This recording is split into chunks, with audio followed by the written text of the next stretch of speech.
Kakati point eriyembo ye interview. Lwaki baku interview nga tolimanya. Ekisooka interview akigenderwa kya interview mu nsi yonna. Nze ndi wa nopo. Interview ejja lwa kintu kimu. Elimination kujjako bamu. Netwa tukola interviews eza bulijjo. Basooka ne bagamba atayina buyigirize bwe batyo ne bayiwa. Yes. Atayina myaka bwegiti ne bayiwa. N'ekibuzo ekisembayo mu interview ekyebuuzibwa wonna mu interview tebakulimbanga. Ekibuzo bakigamba ate tebakikubuuza. Will he fit in? Akolaganika naye segona ekibukuba aluddeyo nnyo. Ekirala ayina engeri gye yeetwalamu emulaga nti yalinga ali waggulu ennyo. Elite wa suktayi nnyo. Mukungu. Awo wali obunafu bwe. Wa kitiibwa. Mukungu. Tomalaga mupakukira uko. Zambali ne Big Eye. Bombi wa celebo. Mungereza enjawulo. Big Eye muyimbi wa amaanyi. Zambali abadde media personality okumala akaseera. Kyebagenda okukola Zambali akisemberedde nnyo okusinga Big Eye. Big Eye muyimbi ne abilities ez'obukulembeze. Wali asose nagezaako bwa kansala. Toyanziza nnyo gwatulaba kwemboozi mu UG. Nze Geoffrey Mayanja nga bulijjo kwemboozi. Ndi wano ne mwami Tegusuulwa tuzze twogere emboozi. Olunaku olwaleero vetting egenda mu maaso era nga olunaku olwajjo batandise ne Wakiso n'ebitundu obwo by'omumambuka ngenda kebirako wano. Nengo olunaku olwaleero Kampala y'emu ku ezo ze bagaseko olunaku olwaleero okubeera nga nabo bavetinga. Tulabiko abantu ab'enjawulo abakulembeze oba bayayaanira okukwata kadi ya NUP ku baka ba paalamenti nga bwe tugenda okutemaatema tubatunulye kinnakimu sayidi awo ngeri gye bayimiriddemu era tugenda kutunulako ne mu bisenge bya vetting. Kyekibeera mu vetting bunkenge kyobeera mu vetting byonna tubizingira awo ndi wano Mwami Tegusuulwa soko nzikirize akubuuzeeko nsanyusa okulaba ssebo. Ssebo nange nsanyusa okulaba. Ssebo. Yes sir. Bitambula bitya? Sibi. Bitambulira ddala bulungi. Amiina. Vetting yatandise olunaku lwajjo. Ebbugumu olirengera mu vetting awo? Lyamaanyi. Nnyonnyini ddala lyamaanyi. Lyamaanyi bwe twamala local government. Bakansalas ab'emitendero egy'enjawulo. Kuviira ddala ku division, town council, municipality n'ekibuga ekikulu Kampala be tuyita ba road councillors ne bameeya ba road mayor bameeya ne ba chairpersons ab'ebifo ebyenjawulo. Local government yawedde kati olunaku lwajjo Monday gundi yatandise vetting ya bamemba ba parliament. Nayo yatandise. Omuntu yali agadde okumanya atulaba. Kiki kibeera mu vetting kubanga abantu abasinga bawulya buwulizi vetting n'abamu ku bo babadde basuubira nti ate vetting ate nti olunaku lwe bagenda okuterako enkalala zaabo be bawadde kaadi ku baka ba paalamenti. Kugamba abantu nti vetting abamu tebakitegeera. Vetting kitegeeza ki? Tuvaawo tumale tuyingire mu vetting ki ekibeerayo. Vetting mu nkola ya NOP bagamba bagenda kukozesa enkola bbiri. Enkola esooka ya ground ekola ebitundu 6 ku buli 100. Enkola ey'okubiri ye ya vetting. Vetting kitegeeza ki? Vetting kitegeeza kuzuula busobozi bwo. Abantu batabula ebintu bino bibiri. Obuwagizi bulala n'obusobozi bulala. Byanjawulo. Obusobozi bwo bulala. Kati Mwami Mayanja ndi mukwano gwo. Si bwe kiri. Ne tosobola gamba nti olina ekizibu ky'amasannyalaze nzija nkukaniikire kubanga ndi mukwano gwo. Nemba kubanga byombi mbimanyi nga ndi mukwano gwo n'amasannyalaze mmanyi ogakanika ate kyalibadde betta walibadde ompa omulimu. Ne tosobola gumpa wadde onjagala nnyo naye kubanga sirina bukugu mukanika amasannyalaze oba mu buzimbi oba mu kanika motoka. Now advantage oli gy'abeera nayo kwe kusikolenga obulungi mu gundi zombi mu section zombi nga bolaba okola ebibuuzo ndoza ebibuuzo ebya badde tuna ebibuuzo by'abaana ba P7 balina sections bbiri kati ng'okubala section A erina makisi 4 section B erina 6 kati mu section A babala kwana ofunye mmeka ne ku 6 ofunye mmeka ne bagatta now vetting oyinza okuba olina ground ng'ogirina ng'ogyewulira oyinza kuba togyewulira bwewuzira ddala ng'ogirina goge mazima ogirina naye bw'oba olina ground kitegeeza ki abantu kibatamanyi omuntu yenna yali akozeko interview interview ebitundu 3 ku buli 100 biba bigambo bibakubuuziza percentage eziddako za perception n'engeri gye bakulabyemu kankikwanguyize saagala wano kwogera ku bantu bamu kubanga ndiko mpewo ne musobola okuba nti mulina omulimu gwe mwagala kati tugambe kale oyida kati kangeze oyina mulimu gwa bbaala oyagala bakozi n'obagamba mujje muteeke emiwandiiko byammwe naye nga gwagoberera mulimu ekyobulungi n'akabina ne tobyogedde ng'oli obimugamba naye nga ate ne bikulu muletere empapula zammwe mujje ku interview kati gwokusinzira ebbaala n'ogamba kati onoomu omuwala A bw'alaba mu biwandiiko by'omuwala B omuwala B nga teyasoma wa primary kati omuwala A nga ye wa university kimuleetera okulowooza nti ye engeri gy'ali wa university omulimu agututte naye nga tegwa bakozesa interview oyagala muwala agenda okuleetera abantu okugula omwenge agenda okusikiriza bakasitoma naye ate togenda kimugamba nti olemeddwa interview kubanga kaakati bw'obiguddemu bwoti tujja kusobola tusikira bakilayanti togenda kimugamba kati ye agenda kugamba mbu wabaddewo okusaliriza ne tewonna bakusaliriza interview ebadde enoonye wa bina ye teyasobodde kubigula kuba talirina kati ono w'obwongo alowooza nti bamumma batya butuufu ng'asinga ono obwongo aba musinga obwongo naye nga mubadde temunoonya wa bwongo ate togenda kimugamba bayinza okuyingira abantu babiri ng'onola alina ebisaanyizo byonna onoonya ba driver ono alina driving permit klasi zonna mweziri yavuga paapa yavugako n'emmengo n'ennamirembe ne ministry azaavuga kati ye kimuleetera okulowooza nti best driver gwe mugenda okutwala kubanga alina obukugu bwa okuvuga ku banene abavuzeeko kati nga mulimu omuvubuka ye alina gundi 2 classes 2 yakavugako wantu wamu atya yavugako ku mugagga omu mugenda okutunulira ono alina ebiwandiiko ebigira ng'akuliridde takyasobola kuvuga motoka yakasandali emotoka ye mwevuga n'amagendo lete mubisobola bimugambira awo mwagala omutasobola okulinnya omuliro yese ebiwandiiko mubirabye naye muntu gwe munoonya mmwe abakozesa interview abaagala okitegeera bakitegeere bwe bati olina omukyala mayanja ng'oleesa abawala babiri omu kimyula ayina emmunya ayina entumbwe n'akabina tukwatagana ebintu tabitegeera bulungi kale abitegeerera ddala nebeerayo olomulala mukadde naye abikola ne tebivaayo bulungi mukyala waali lwaikire kuwaani nga mbakozesa interview kadde aba amaze okulya ate gwe owaani lage twaheri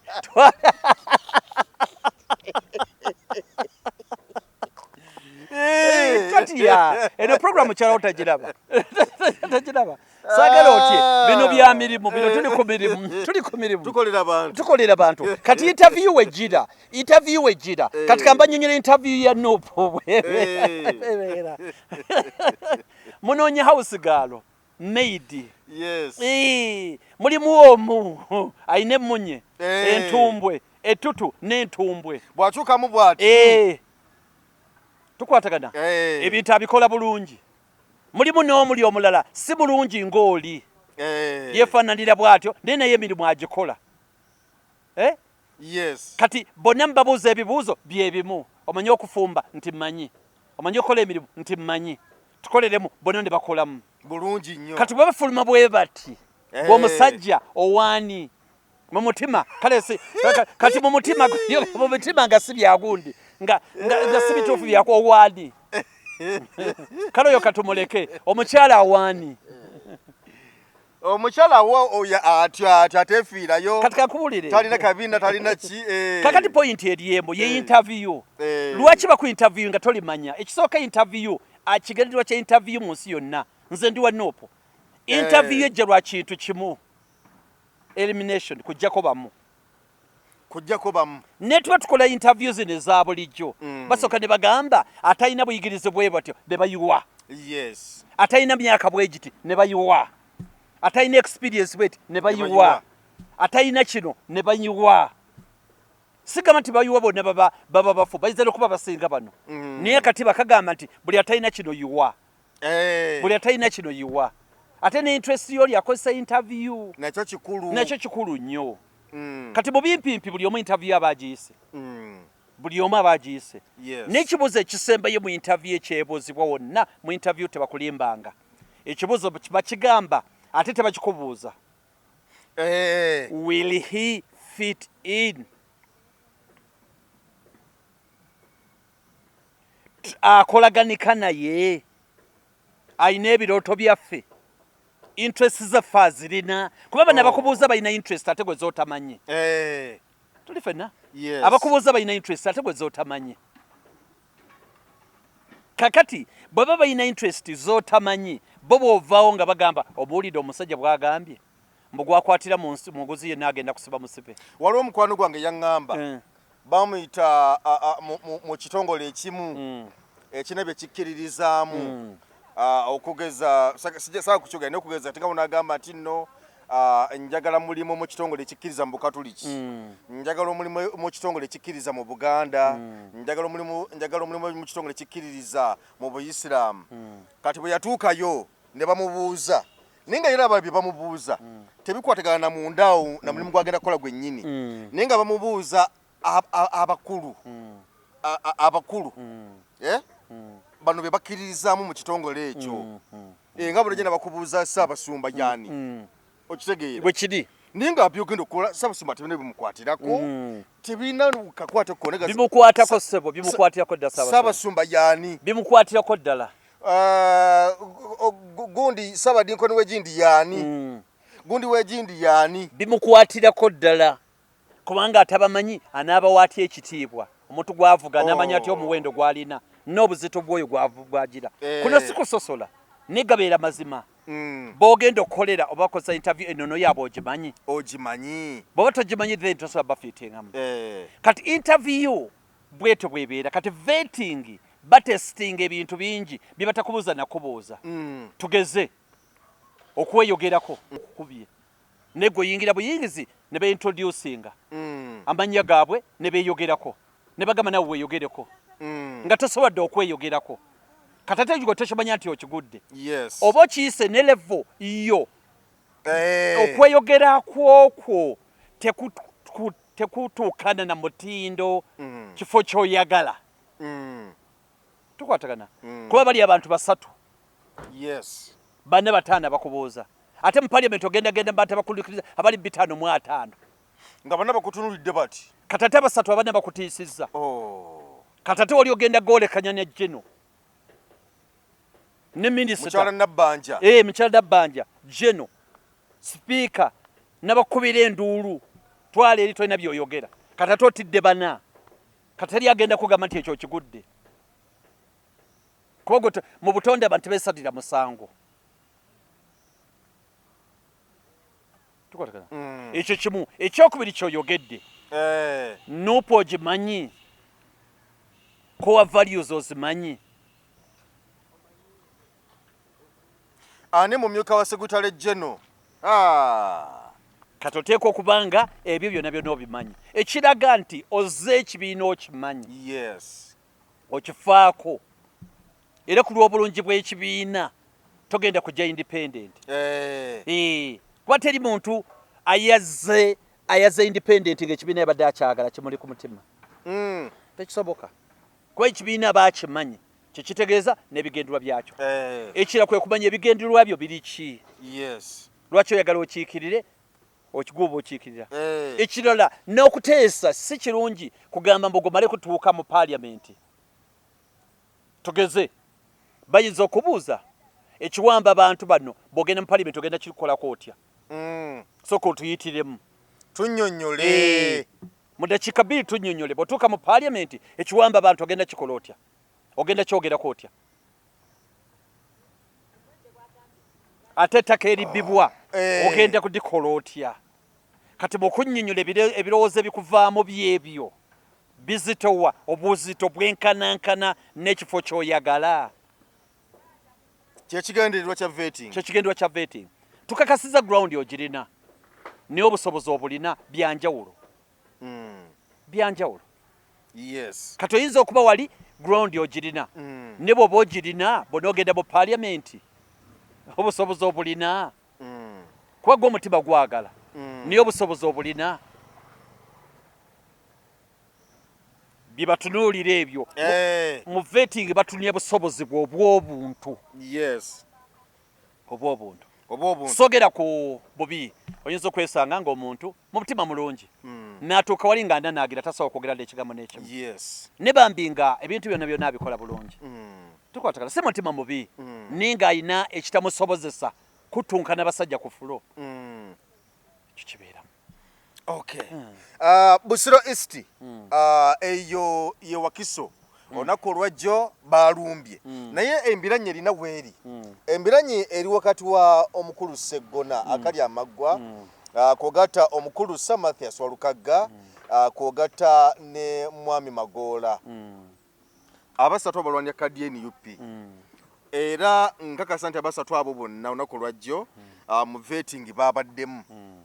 Bw'olaba ne positioninga yaabwe obuzito bwabwe n'amaanyi gaabwe kuba mbiwulira eyo ng'oli agamba nti kakati bannange NUP eddira etya neyagala ejjewo Sseggona. Simanyi babo balabira kuki nti baagala kumuggyawo nga bajjawo Sseggona baleete Walukagga bannange era bw'oba olaba amaanyi ago bannange ogenda okuwulira ate kati ono yali wa NRM kugamba ebigambo byogerwa bingi nnyo. Naye mbadde nja tutumye obuzito bwabwe nga bwe babadde mu vetting olunaku olwajjo abasatu abo. Mu kasenge saabaddeyo saawulidde bye bababuuzizza ne bwe baafulumye bennyini babyogedde buli omu bye bamubuuzizza bayogedde bo bennyini ne mu kasenge saabaddeyo ningenda kwogera ku bye bayogedde kuba ate babyogedde babadde bayagala tubifune. Kasooke badifayininge bonna kumpimpi. Magoola aludde nga yeesimbawo nga ttunka ne Sseggona. In fact lweyasinga okuttunka naye lwali lwa 2016 lwe battunka abo babiri nga Magoola alina kaadi ya FDC. Magoola musajja mukulu mugagga ayeeyisa mu ngeri y'ekintu kikulu. Yes. Mu ngeri emusaanidde. Magoola yeeyisa mu myaka gye. Yes. Nga bwe giri. Musajja mpulira mugagga musajja waali kyemumanyiiko. Magoola mumanyiiko nga bagamba musajja mugagga musajja mukulu ayeeyisa ng'omuntu omukulu. Aludde ng'avuganya ne Sseggona emyaka 20 ng'avuganya mu Busiro East nga batunka. Oyo bw'atyo bwali. Walukagga kyemumanyiiko muvubuka muto amanyiddwa ali popular. Amanyiddwa mu bantu bamumanyi bw'ogamba nti Walukagga bamumanyi. Alinnye Emmengo ennyimba za Ssaabasajja Kabaka n'ebirala. Musajja Buganda musajja Mukatuliki Ŋŋanze muvubuka muto. Politics ye mazeemu ekisanja kimu kyabadde meeya wa Wensanje. Oyo ni mutaddeawo. Sseggona munnamateeka omukukuutivu ow'Emmengo ndowooza musajja naye Mukatuliki alowoozebwako ng'ow'omutindo. Naye bw'ati bwali. Ninziramu ku kiri kye twagambye. Mu kaseera kano baagala ani? Ani yeetaagisa? Ku Sseggona Samathias Walukagga ne Magoola. Yes. Mu kaseera kano weetaaga ani? Kyekibuuzo. Akaseera ke tugendamu muzannyi ki gweetaaga kubanga buli omu nkugambye amaanyi ge we gali. Kati mu kaseera kano weetaaga ani? akalulu ke tugendamu ka protest vote weetaaga aliwa. Yes. Kati kyendowooza nti mu protest vote Magolo yinza okuseka n'omuteeka ebbali. Kwe ye musajja mukulu yeetwala yeewa ekitiibwa avuganyiza ebbanga ddene bw'atyo bw'ali. Oyinza okwetaaga Walukaga nti mu protest vote ajja kuba ennyimba eza protest. Abantu bamukkiririzaamu ajja kukunga abantu. Tukwatagana. Bombiriri bali Mengo. Bombiriri bali Mengo.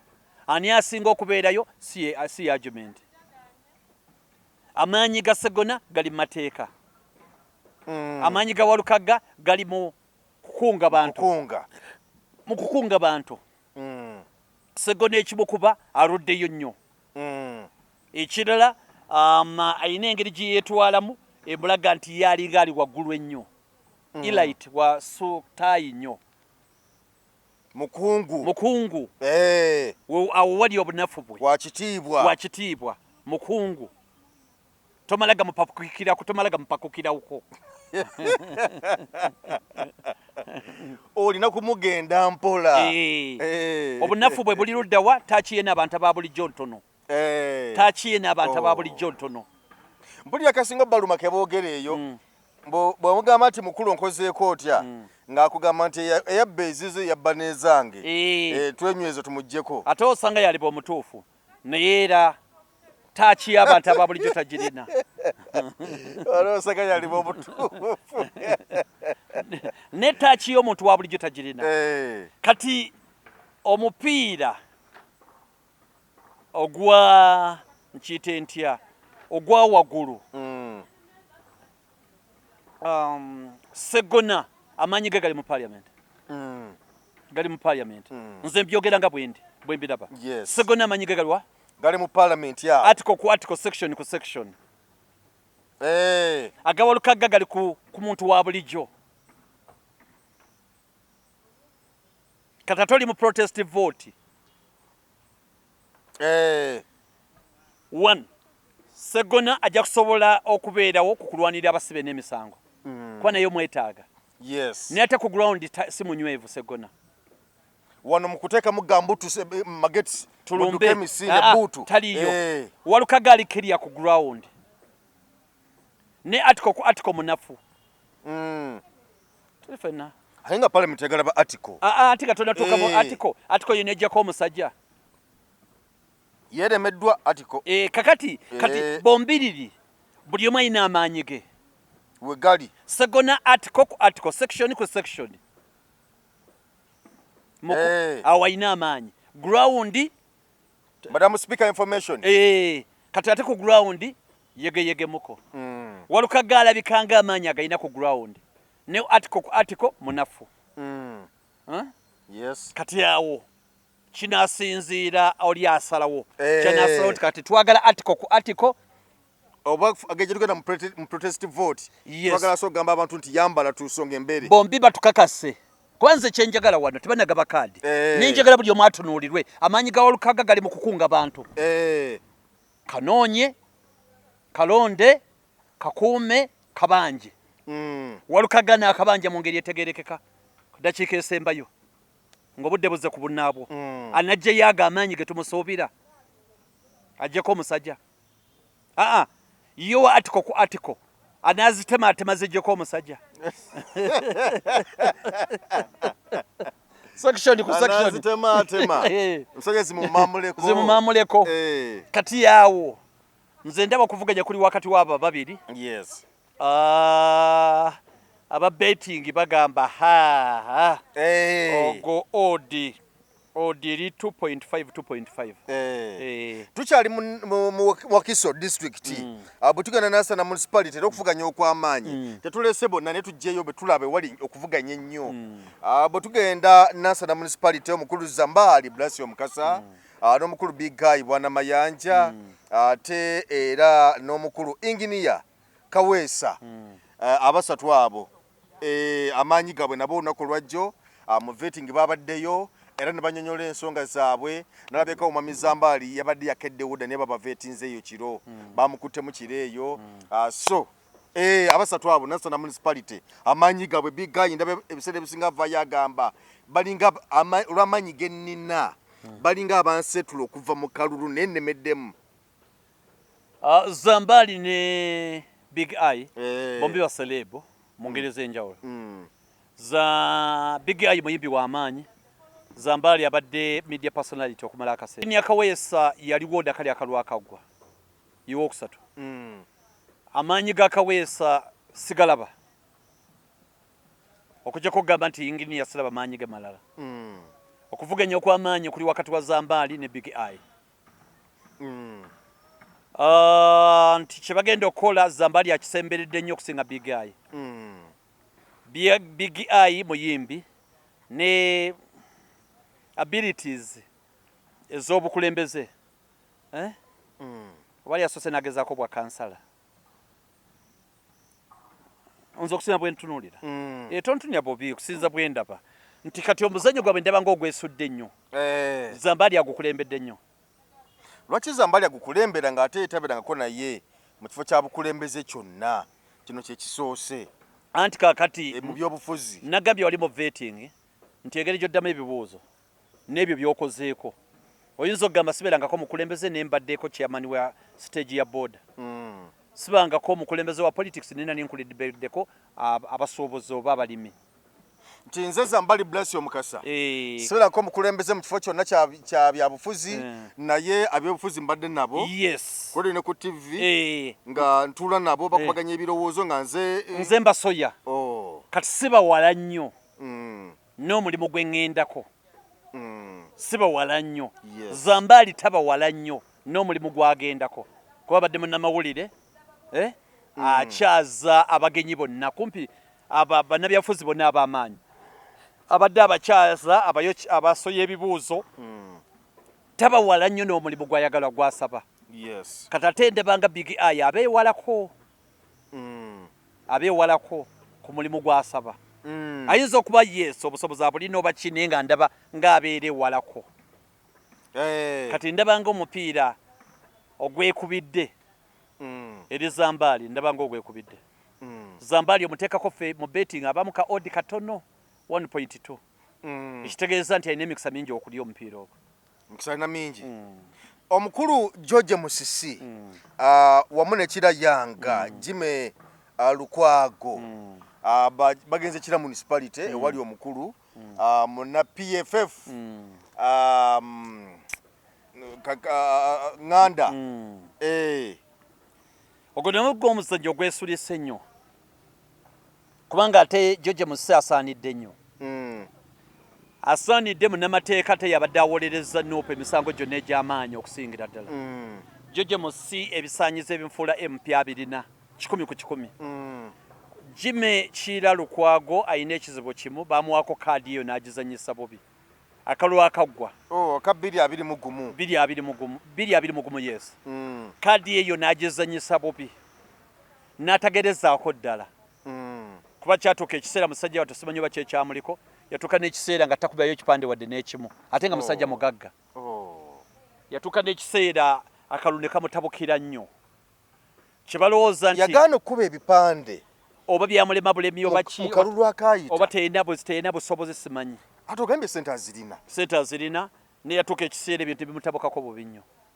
Abasinga kye tukkiriza nti wadde Segona yali si Segona ani omukulu sajja waffe wifudisa omuisani Nganda Ssemujju Nganda nti ekiriwo nti wadde yali badde amuwangula teyali muwangudde bw'atyo.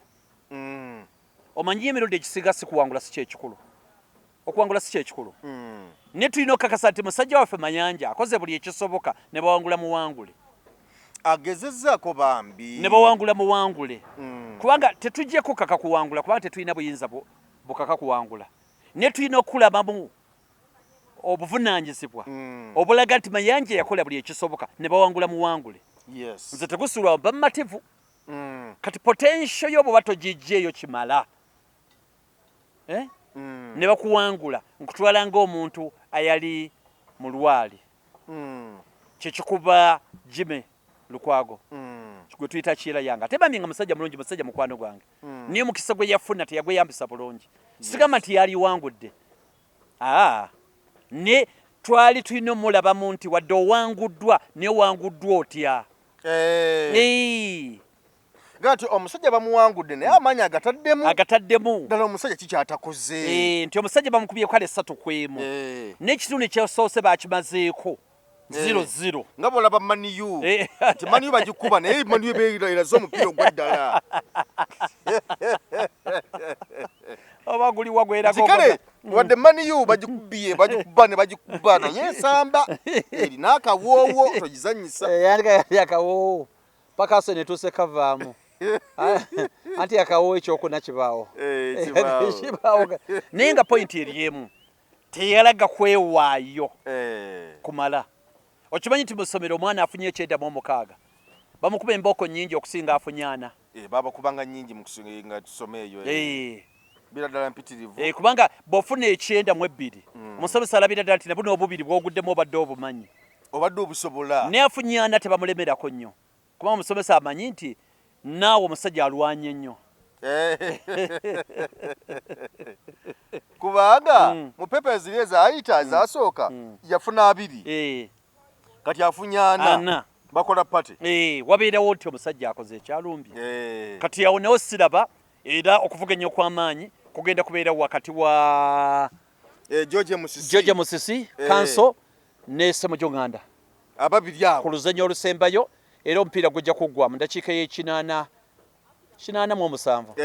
George Musategule era afuuka ememba wa parliament owa Kiira municipality kale kati olekera tujje mu Kampala Kampala olunaku olwaleero nawe vetting ebaddewo bulungi nnyo era nga bwe tugenda kumbako omukyala Zara Luyirika n'omukyala Shamimu Malende ndabyekawo omukyala Shamimu Malende nga zanekedde mu Gomasi emyufu nga zawerekeddwako abantu baawo nendaba nga wammaggwe ensonga zikwasaganyiza maanyi n'omukyala Zahara Luyirika so kakati nabo bazze tutunuliraawo okuvuganya kwabo abo ababiri awo omu yabalekedde space aga ati nze nvuddemu kati nibasigala babiri batunga yavuddemu omukyala Nakandi Wilfred ekyamu James akitegedde bulungi yeyagambye nti okusinza ebintu bitambula talabawo bwenkanya n'agamba n'okugamba nti okusinziira abantu abadde bawa kaadi be batasaanidde abanafu ate nga nze mukulaba okwange Nakandi yabadde omunafu bwe tuba tugenda bwe kikiriza yabadde agenda okufuna kaadi yabadde agigwanira si kugigwanira nga nzijja kubyagamba tibadde bagiwa banafu okusinza ku ndowooza ye nti babadde bagiwa banafu kakati ate kitegeeza babadde bagiwa banafu awo yabadde yiye yagisubiddwa kubanga yabaddeko omunafu ate n'agamba bagiwa banafu ate n'atagirinda kugitwala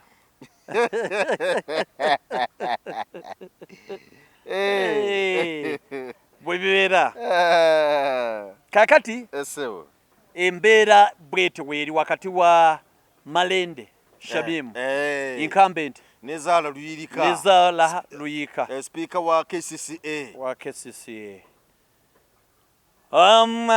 zakudde okunywa Mizani bonna bagenzi bajumisiza omuzannyo bebamu kubajumisiza omuzannyo wano mu Kampala bakutaddemu ebbugumu kati waliwo abadde abeesimbyewo abalala nga omu amaanyi geekubidde okusinga omulala naye wano okusinziira bwe kiri amaanyi bagendanye eddakiika zonna 9 bagenze bulungi Malende waliwo ko obuzibu bambi yalwala bwalwala ne wabeerawo obugayaavu ekyasobera abantu akaseera kenyini ak'omutawaana n'avayo namaanyi tawo nekinsanyusa nengamba lwaki avuddeyo namaanyi mu kaseera kano akakazigizigi emabegako wali nga badde tavaayo mukyala munnamateeka awolereza aba foot soldiers abaddewo ebbanga lyonna tulina Zahara Mara we experience abadde kansala ebisanja byonna experience agiina kubanga yali kansala w'abavubuka nabeera kansala ku LC5 n'akomawo nabeera kansala nabeera speaker experience agirina bombi bakyala bombi b'ekibuli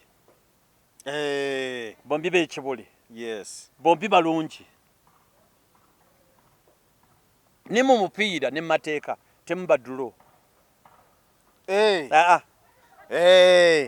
tebadulo kyova olaba era bateekawo abalamuzi ab'ensuusuuba era draw zibeerawo wane eno nga mukyali mu bibinja mukyali muki abakubaganyizulaga nti kati guli emu kati guli 2-2 kati guli 0-0 naye bwe tuka ku finals wali mulina ogenda mu penalty yagalagaana penalty mulina ozikuba paka obudde ne bukya paka obukumwe ng'avuddeko yes n'abalamuzi kyova olaba baleeta abalamuzi nga bansuusuuba 3, 5, 7 ekigendererwa abalamuzi abasalewo teri bya ddulo teri bya ddulo naye bw'oba otunulira okusinziza trend bwegenda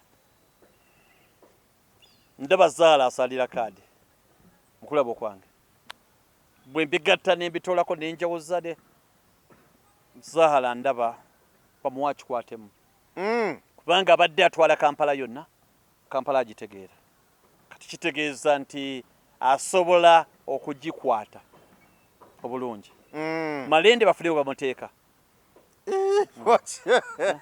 tewabula wangi lwaki Zaala sigo bafunye bamuteeka anti Zaala yajja mu kaseera akazibu nga ekifo ekyo kiringa akirimu mulwadde katate mu kulwala sigama nti omuntu oyagaliza munne obulwadde n'ekyali kitegeeza nti emirimu girina okusigala nga kigenda mu maaso kikyamugjayo nilwokuba kati yawonye Zaala bw'ajja bw'ati nga yakalumbamu emyezi ng'ebiri Shamimu n'awonerawo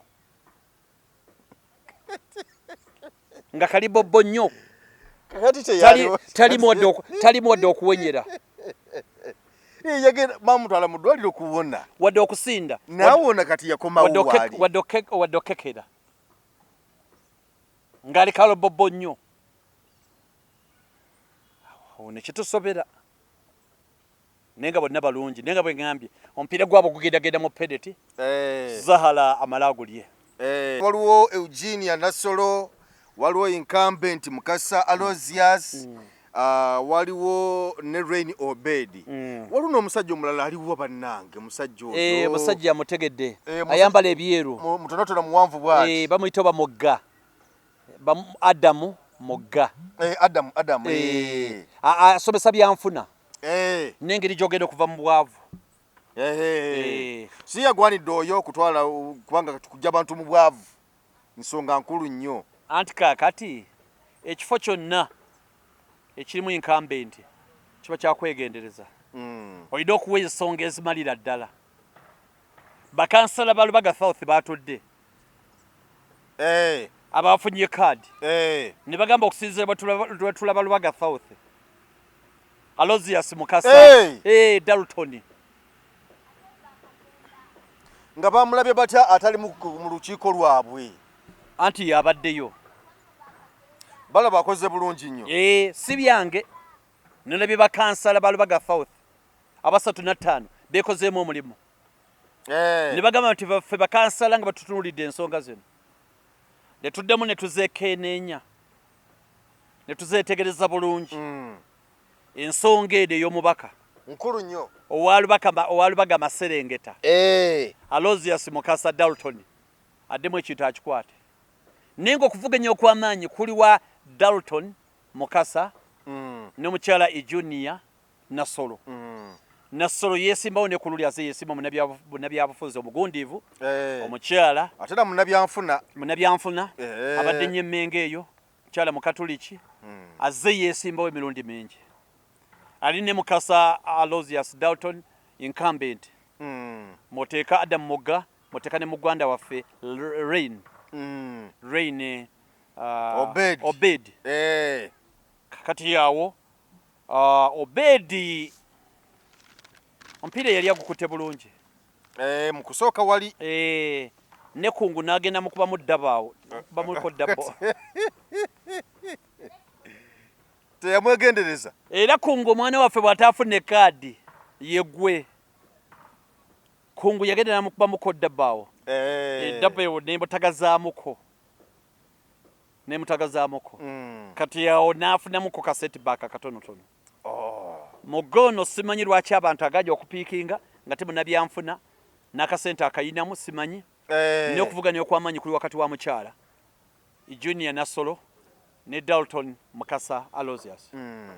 Olwaleero ndowooza jjo kampu ya mukyala Nasolo yakedde bukeezi yekubye press conference nevumirira lise kuvumirira kwonna abo bakansala bagamba nti asaana Aloysius bamuwongere ekisanja nevumirira nnyo nese kuvumirira yenna ago nego twagalabye oba mukulu bagamba yabayisizaamu akasente aliwa Mukasa Aloysius abantu bakansala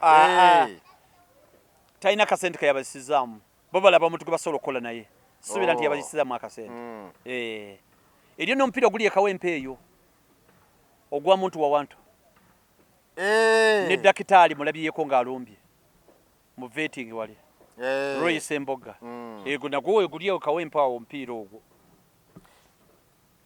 mizani ate muleke nammwe you see ensene ine ekizibu bwana Mayanja ng'ogyeko Nyanzi mugyeko His Excellency muganda we njagala kuweyinga Nyanzi ng'omuntu Nyanzi akoze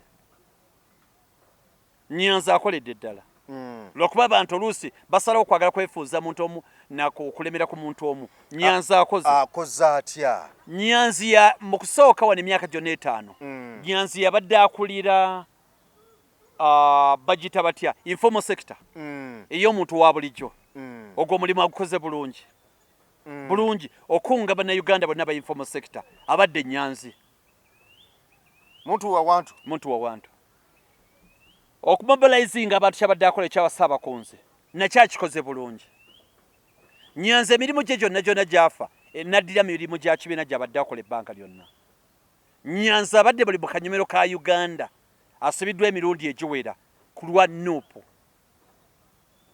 akalulu akanoonyeza ataddemu amaanyi ge n'obusente bwe akalulu akunze bannayuganda informal sector agikulidde abadde saabakunzi abadde buli mu kooti yonna nga tugimugyeko ekya mukama waffe Kyagulanyi Ssentamu His Excellency Nyanzi asaanira kaadi sigamba ti nze nga bakaadi ne Nyanzi asaanira kaadi nga tafunye wadde kabonero kamu ka mukulu ka mutowe His Excellency tutunulire Nyanzi ye nga Nyanzi kati soko butulire nga Nyanzi ng'omuntu tandika okumugoberera okuva struggle wetandise Nyanzi abaddewo Nyanzi akunze abantu Nyanzi akoze buli kimu kyonna abaddewo n'olwekyo nze ndaba abagamba nti baagala kuyiikiriza buyiikiriza musajja muyivu juzi yakamala okufuna masters e Makerere obusobozi abulina obukugu abulina politics tamubaddeemu leero abaddewo n'abadde abajja chairman okuva ku kyalo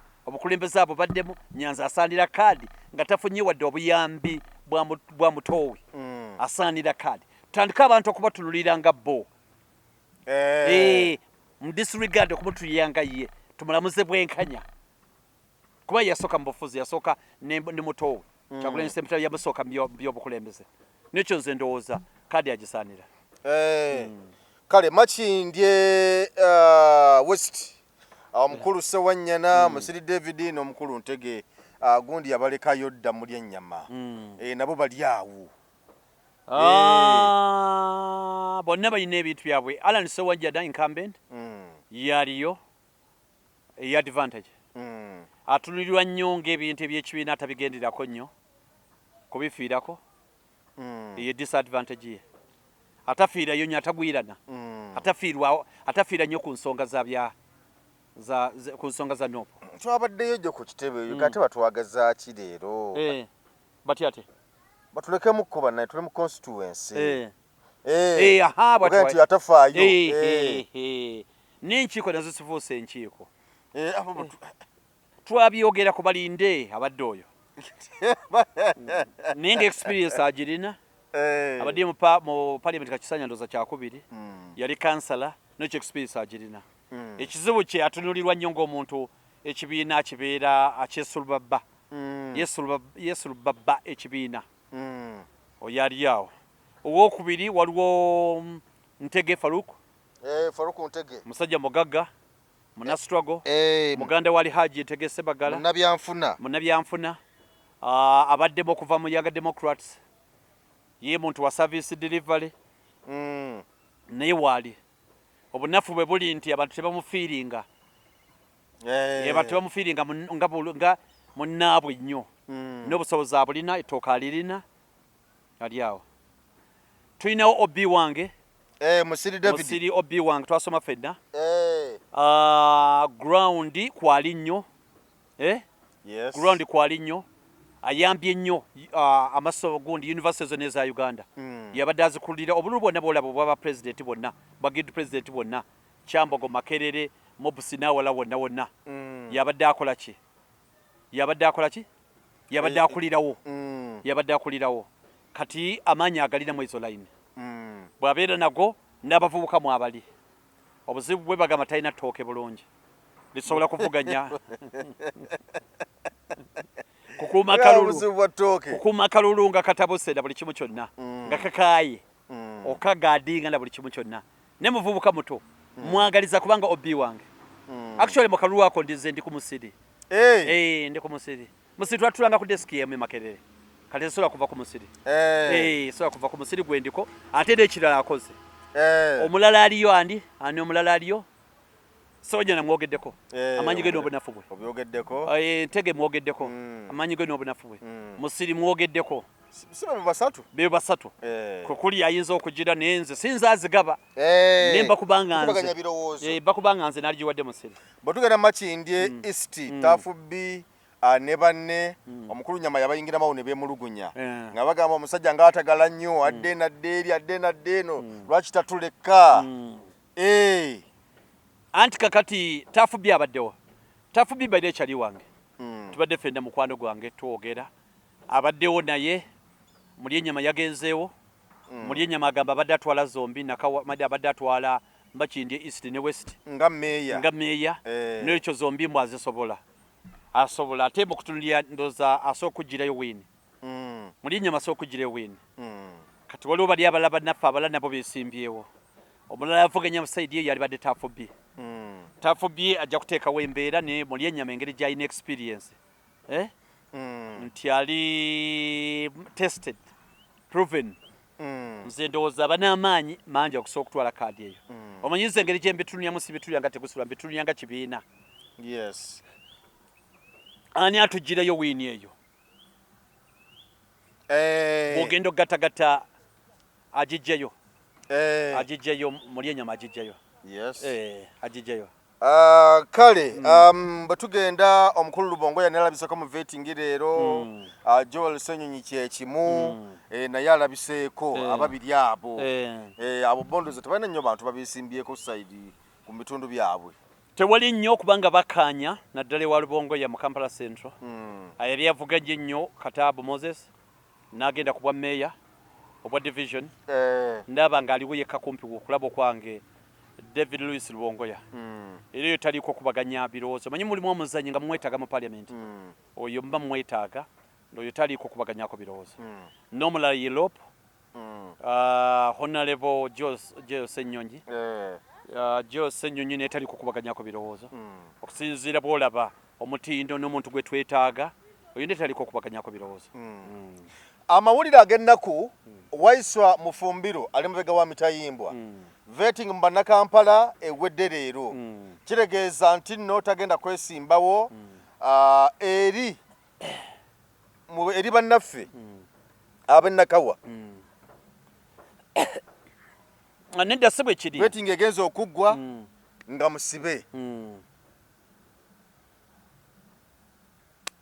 anti amateeka spiriti yaago ebandala amateeka kangereza ag'omupiira walingawo ekintu ekyokwonona obudde nga wali kintu kibayita back pass okimanyi nowa golikipa omupiira naye nga omuwadde endiro nga tomuwadde endiro n'ogumwa n'agukwata bamala ogukwata nowabeerawo abataganya n'oguddiza defender n'aguddiza golikipa ne baguwa defender ne bamalawo eddakiika 10 nga bagweddiza wagumuddiza kyova olaba etteeka lyakyo kale bagamba nti bakuddiza omupiira tokkirizibwa gukwasa mugalo bali bakiwalinga ekyo nti azagukutte era agukutte bwogwone Dave gujja mpola nga nga gusooba tewali kinyiiza nga bakipa nga badde batebeya akagolo omupiira balusi gunatera okugwa gule mu dakiika ezisembayo golokipa ajja n'agwa ne watasaana n'agukwata n'asooka n'ayimira bw'ati n'amala n'agwa n'asirika n'agwa ati kati amateeka gakyosa taga premier n'amala n'ayimukawo n'abanga awenyeramu bw'ati n'abanga adde eno n'atunulako eri n'atunulako mu bbanga n'asooka n'afukamiramu n'amala n'agukubayo kati amateeka bagakyosezza ga premier gali gatya sekendi 8 era gwoba ogudde oba okoze tewali akulinako buzibu sekendi 8 refari yasigala abalasaawo wano abasajja dde bakuba otulo bagolokipa tewali akulinako buzibu gwekola obukolomooni bw'oyagala refari yeta kunyiga dakika 8 sekendi 8 sekendi sorry 8 era kasita ziggwako refari ng'afuuwa amanye kiddira koona mbadde manyi penalty koona koona koona olaba omwana bajja n'abakuba omutwe ate abaddamu ne kati spirit ey'etteeka bagenderera ekyokukola etteeka eryo kati mateeka olwo kye bayita kati singa odiza golikipa back pass ne refari mu wisdom ye n'alaba nti togenderedde tebakupenalizinga singa omudiza back pass ne golikipa n'agukwata refari mu judgment ye n'agamba nti obadde tolinawo ogukuba obadde oyagala nagukuba wabweru ne gupaala obadde oyagala gukuba eri ne gudda buza eno mabega golikipa akkirizibwa ogukwata kwa spirit yali kubeeringa sibagukuba oyinze ngenda gusimula ndi defense wa maniyo onana gwe bawaddeyo ku looni ate onana bamugoba nga tukyali naye